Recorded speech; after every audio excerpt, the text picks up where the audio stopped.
De când folosesc tigaia dry cooker, simt că am mai multă energie. Parcă aș dărâma munții cu tigaia dry cooker. Bă, tu mă sperii cu atâta cultură. Îți vine să-i dai cu ceva în cap. Da, deci...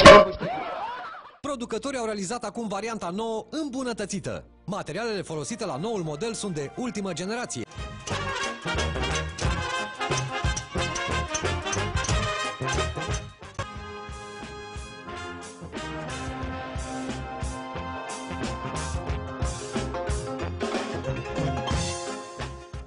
Câte tabla în ciocăniș am sodat eu în 35 de ani de muncă, puteam să fac 1.000.000 de aragaze. Dry cooker nu e o tigaie. E un vapor, un copac, un avion, un cangur, o broscuță, un cățel.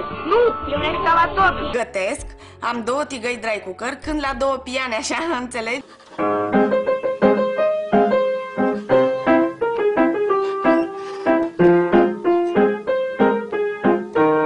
Doamne, cât mai durează, Dumnezeule!